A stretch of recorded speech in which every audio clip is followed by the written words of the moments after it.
The only sound in this part of the world was the wind.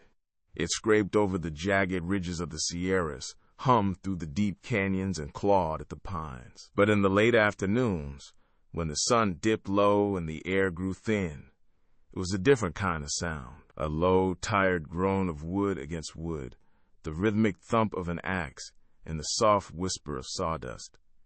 Jedediah, Hale, knew these sounds better than his own name. He'd built his life in the shadow of this hum, this groan, this thump. A cabin of split logs, a shed for his tools, a lean-to for his horse, each a monument to his solitary industry. His days were a long, silent prayer to the rhythm of work. Jed was a big man, built like a stump, with a beard that could have housed a family of wrens. He moved through his days with the same unhurried purpose as the seasons themselves. Wake at dawn, before the first fingers of sun had stretched over the eastern peaks, to a cabin that held the cold like a secret. He'd stoke the embers from the night before, the hiss of the wood, a brief moment of company, then eat a quick bowl of oats that stuck to the roof of his mouth. After breakfast, he'd go to his grindstone, a slow, methodical scrape of steel on stone until his axe blade gleamed like a mirror. He'd spend his days felling the ancient ponderosa pines that dotted the landscape, his movements practiced and efficient. He trimmed the limbs, saw the trunk into manageable lengths, and then used his team of mules to haul the timber down to the mill. The work was simple, but it was honest. It was his. In the evenings, with the sun gone and the cabin filled with the deep cold of twilight, he would sit by the fire and mend his tools. A split handle, a dull blade, a frayed rope. The work was endless, a quiet confirmation of his own existence. He never sang, he never whistled. The only music was the crackle of the fire and the low, steady beat of his own heart. He had no family, not anymore. There were whispers in town about a wife, a child, a sickness that took them both. Jed never spoke of it. The townsfolk knew better than to ask. Instead, they'd watch him from a distance, a lone figure in a wide, empty landscape, a man who seemed to have forgotten how to smile. His silence was a kind of currency. It bought him space, a respect born of both fear and pity. His isolation was a choice he had made, a wall built of memory and grief. He had learned to live with the quiet ache of it, the ghost of a laugh, the echo of a tiny voice. The world was a vast, beautiful, and empty place, and he was the only soul in it. That was before the girl. He'd gone to town for supplies, a rare trip made only when the larder was bare. The general store was filled with the usual assortment of goods, sacks of flour and sugar, tins of beans, coils of rope that smelled of hemp and tar. The air was thick with the scent of dried herbs and freshly cut leather. But this time, there was something else. A small crowd had gathered in front of the store, and a grizzled man with a nervous twitch in his eye was speaking to a cluster of rough-looking men. Jed pushed his way through, curious. He saw a young girl, no older than 10, standing beside the man.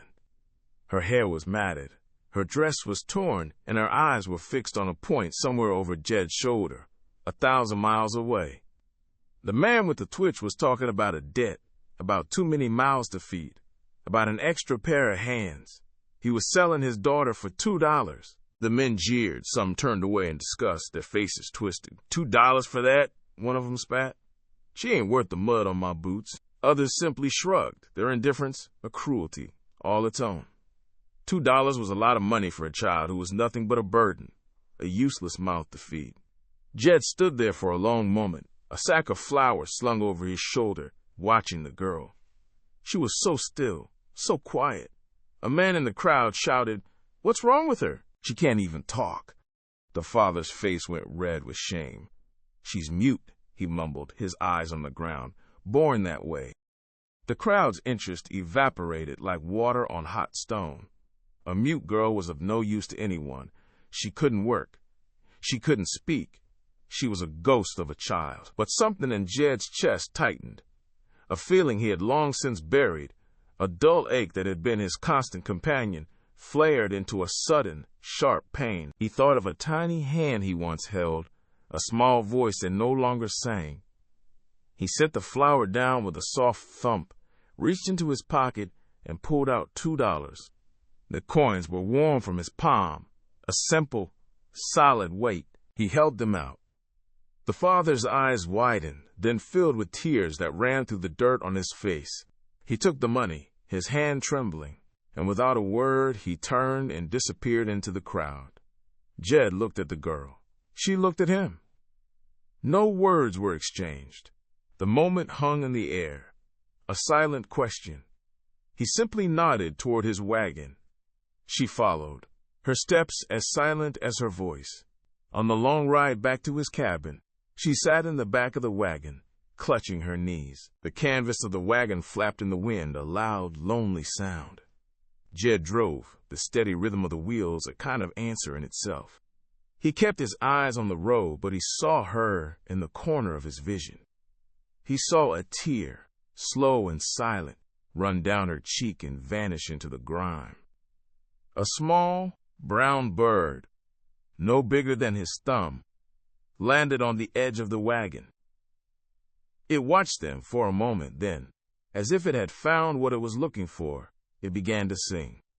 Elara looked at the bird, and a small, almost invisible smile touched her lips.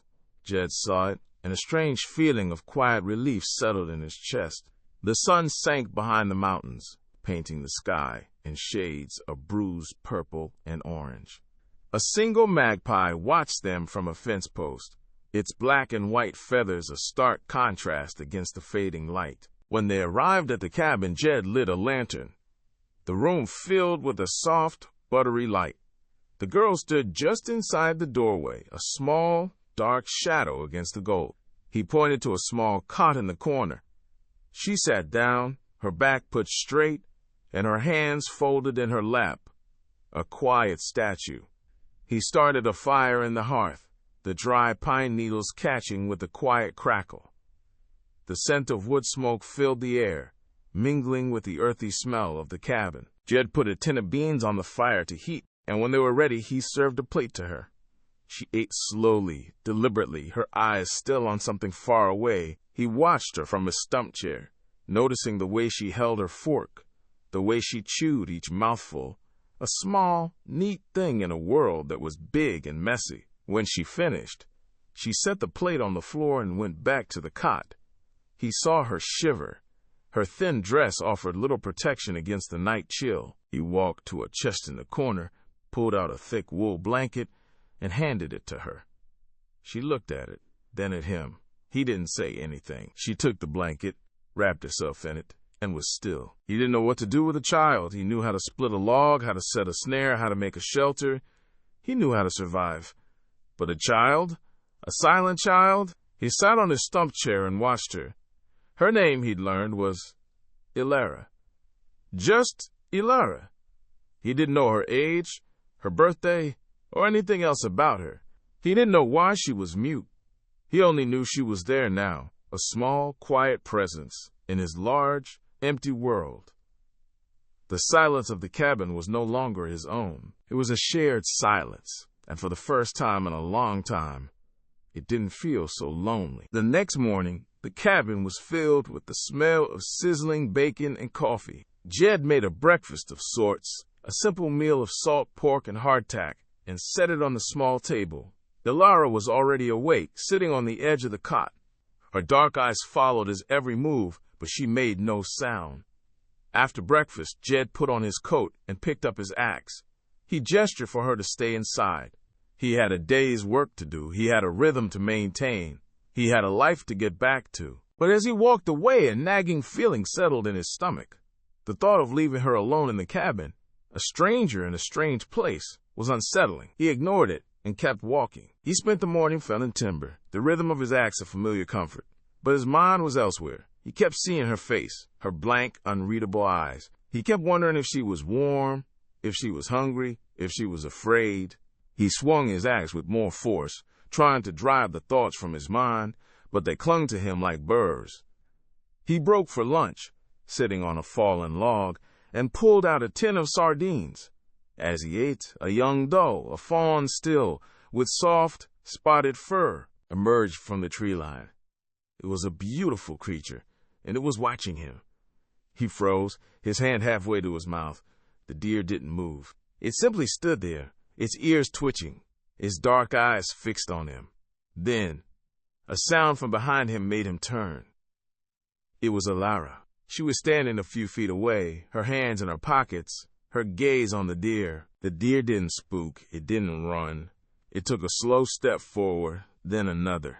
It was a strange sight. He'd lived in the wilderness for years, and he'd never seen a wild animal act this way.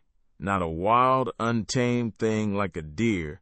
Not one that hadn't been raised by human hands. The doe took another step, and then another, until it was standing a few feet from Elara. The girl raised her hand. Slowly, her fingers spread wide. The air was still, and the leaves on the trees barely rustled. The deer reached out its head, its nose twitching. Jed watched, mesmerized, as the doe gently nudged the girl's hand. The girl didn't smile, but a small, almost imperceptible change in her posture told him she was at ease. This wasn't a coincidence. The two of them were communicating. A language Jed couldn't understand, spoken in stillness and touch. The magpie, the same one he'd seen yesterday, landed on a branch above them and tilted its head, as if listening to a secret conversation. Jed realized then that the girl's silence was a kind of key. It unlocked a world he'd always seen as a thing to be controlled, but which was, in her eyes, a place to be understood. He realized in that moment that this girl wasn't just mute. She was silent. There was a difference. Her silence wasn't an absence of sound, it was a kind of presence. A stillness that drew the world to her, rather than pushing it away. The deer lingered for another moment. Then, as if on a signal, it turned and disappeared back into the tree line. The girl looked at him then, her dark eyes now holding a spark of something he hadn't seen before. Recognition. A shared moment of quiet wonder. He didn't say anything, he didn't have to. He just finished his lunch, watching her from the corner of his eye. The sun was warmer now, the air was still, and the world seemed a little less empty than it had before. He didn't know what this meant, but he knew one thing for certain. He wasn't alone anymore. Not truly. And as the afternoon wore on, a new rhythm took hold of the forest. The quiet movements of a man at work, and the soft, silent whispers of a girl who could talk to the animals. The quiet rhythm of their life was a delicate thing, built on unspoken agreements and a shared silence. Jed would rise with the first light, the chill in the cabin a signal for him to stoke the fire. Elara would wake shortly after, her movements as silent as a cat's. She'd eat her small portion of oatmeal and then disappear into the trees for a few hours. Jed knew not to follow her. He knew she wasn't running away. She always came back, her hands filled with some small, strange offering. A handful of wild berries, a smooth stone, or once a perfect feather from a peregrine falcon. It was her way of saying thank you. His way of saying you're welcome was to make sure her cot was always warmed by a hot water bottle and that there was always a second piece of cornbread set aside for her at dinner. The animals were a constant presence now. A red fox would watch them from the edge of the clearing, its tail a flash of copper against the green. A family of quail would march past the cabin, their soft clucking a gentle background noise. Jed, who had always seen the forest as a thing to be conquered, a thing to be harvested, now saw it as a thing to be observed. He found himself pausing, his axe raised, to watch a squirrel chittering at Elara from the safety of a high branch. He saw a conversation he couldn't hear, a connection he couldn't fathom. It was a strange kind of education, learning to see the world through a girl's silence. He could feel the coming winter in the air, a sharp, cold sting that promised long nights and deep snow. He went about his work with a new urgency, a new purpose. The fire was banked higher, the woodpile grew taller, and Jed's thoughts turned to the journey to the mill. But the silence had its limits. It couldn't fill a stew pot. It couldn't split a log. As winter approached, the need for supplies grew more urgent. Jed's supply of firewood was dwindling, and the long, cold nights were already a presence in the air. He needed to get the timber he'd cut down to the mill. He needed money for flour, salt, coffee, and a new blanket for Elara. Her old one was thin and worn. He told her he was going to the mill. He didn't know if she understood. She simply nodded, her eyes wide and dark. And then she went to the lean-to. Jed watched, and his heart gave a little hitch. She stood beside his led mule, Jericho, and stroked the animal's head. She said nothing, of course, but the mule's ears twitched and its head lowered. A strange, serene calm seemed to pass over the animal. Jed had spent a lifetime with these animals, and he'd never seen a mule so still, so placid. He left the cabin with a feeling of unease and a newfound sense of purpose. The trip to the mill was a long one, a 2-day journey each way. He left at dawn, the air crisp and cold, a promise of the coming frost. The first day was uneventful. He drove the wagon, the mules pulling the heavy load of timber, the familiar scent of pine and horse sweat in his nostrils. The sun hung low in the sky, a pale coin in a sea of gray. He kept an eye on the clouds to the west. They were gathering, a dark, bruised mass that promised trouble. He pushed the mules harder, urging them on with low, gruff words. But on the second day, a storm rolled in. Not a gentle rain, but a fierce, biting wind that whipped the snow into a stinging curtain. The air turned sharp and heavy, and the scent of pine was replaced by the clean, metallic smell of snow. The road, already treacherous, became a slick, muddy mess. The mules struggled, their hooves slipping on the frozen ground. Jed swore under his breath, his hands aching from gripping the reins. He knew he had to get to the mill before the storm made the road impassable. His livelihood, and now Elara's, depended on it. He pushed on, the wind howling in his ears, the snow a blinding shroud. But a little way outside of town, it happened. The wagon wheel hit a deep rut, a hidden rock. There was a sickening crack, the sound of splintering wood. And then the wagon lurched to a stop, the axle broken. Jed jumped down, his boots sinking into the mud. He swore again, louder this time. He tried to lift the wagon, to push it, but it was too heavy, the weight of a season's work impossible to move alone. He tried to rig a temporary fix, using a length of rope and a sturdy pine, but the mud and the wind fought him at every turn. The rope slipped, and the log he was using as a fulcrum rolled uselessly into the mud.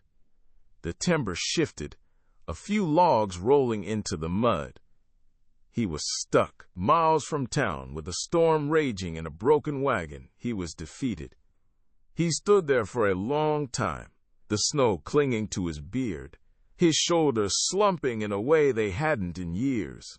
He thought of Elara, alone in the cabin, and the quiet fear in his chest turned to a hard, cold knot of dread. He couldn't get back to her. Not in this storm. Not with a broken wagon. The night was a long and cold one. Jed took shelter under a pine tree, a fire too risky with the wind and the wet wood. He shivered, his teeth chattering, and watched the snow fall, a silent, white blanket covering the world. The cold was a living thing. It sank into his clothes, his skin, his bones. He could feel it in his marrow, a dull, aching thrum. He thought about the $2 he'd paid for her. It wasn't a purchase, not really. It was a debt, a quiet obligation he'd taken on. And now he was failing. He was failing to protect her, to provide for her. The thought was a more bitter cold than the wind. He spent the night listening to the storm and the low moans of the mules and the whisper of a fear he hadn't known since his wife passed.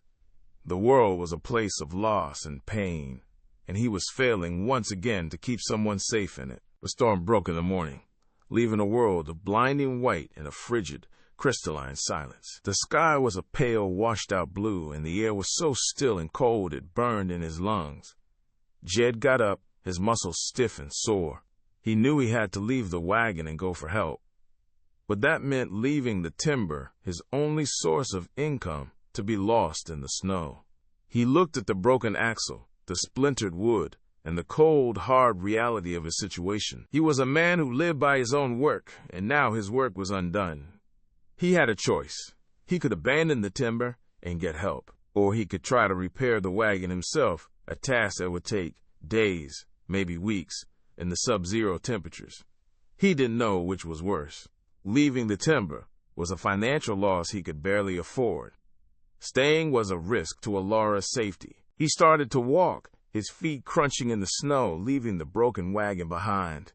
His heart was heavy. He'd never felt so alone. He walked for what felt like an hour, and then he heard it.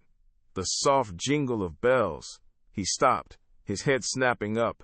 It was impossible. The sound grew louder, and then he saw them. A small procession, making its way through the trees. It was his mules. But they weren't pulling anything. They were being led by a small, solitary figure. Elara. She was wearing his old coat, too big for her, and she was leading the mules, their reins held in her small hands. Her feet were bare in the snow, but she moved with a quiet certainty. She was followed by a line of wild animals. First, a buck, its antlers majestic against the white. Its breath misted in the air, a soft white cloud. Then, a pair of timber wolves, their fur thick and gray, their eyes a startling yellow. They padded silently through the snow, their movements synchronized and effortless. And behind them, a mountain lion, its sleek body a study in quiet grace, its tail twitching slowly, a metronome of purpose. They moved in perfect unison, silent, a parade of wild things led by a mute girl. She stopped when she saw him. She didn't say anything, of course, she didn't need to. The animals stopped with her, a silent, watchful audience. She pointed back the way she came. He didn't need to ask. She had found the wagon. She had a plan. He looked at the animals, at the wolves and the mountain lion, predators that would have torn a man to pieces. But they were docile, their eyes fixed on her. The buck lowered its head and nudged her hand, a gesture of affection. He knew then that the $2 he'd paid for her was the best money he'd ever spent. He had a partner in this wild, lonely place, a partner who could speak a language he didn't know, a partner who could command the wilderness itself. The mules moved past him, led by her small hand, and he followed, a man who had thought himself alone, now humbled by the simple, profound truth of what he was seeing. The broken axle lay twisted and splintered, a monument to Jed's defeat. But where he had seen only ruin, Elara saw a problem to be solved. She knelt beside the wagon wheel, her small fingers tracing the brake, her brow furrowed in concentration. The animals were still with her, a silent, watchful circle. The mountain lion sat with the stillness of a statue, its tail twitching once, a quiet punctuation to the scene. The wolves lay in the snow, their breath misting in the cold air. Jed just watched, a big, useless man in the face of a challenge he couldn't meet alone. He felt a quiet shame, a sense of having been outmatched not by strength, but by a different kind of understanding. Elara stood up and walked to the edge of the clearing, her eyes scanning the forest floor. She stopped at a cluster of thick, knotted roots from an old fir tree, still gripping the earth even in death. She gestured to the roots, and then to the wagon. Jed understood. He pulled his axe from his belt, the familiar weight, a small comfort, and started to work. Elara knelt beside him, and her hand, surprisingly warm, touched his. She pointed to a specific root, thick and gnarled, and then used her hand to trace the shape she needed on the snow. Jed nodded, a quiet sense of awe settling over him. He started to chop, the tough, fibrous wood a stubborn, unyielding thing. The mountain lion watched him, its gaze unnerving in its intensity, and he felt a primal instinct to prove his strength, to show this wild thing that he was not a threat but an equal. It took time and a lot of sweat, but he managed to chop out a section of root thick and sturdy enough to act as a brace. He carried it back to the wagon and set it down. Elara was already there, her fingers tracing the old axle, her movements as careful as a surgeon's. She then looked at the buck and nodded her head. The buck took a slow step forward, its head lowered, and its antlers, a perfect crown of bone, were offered to her.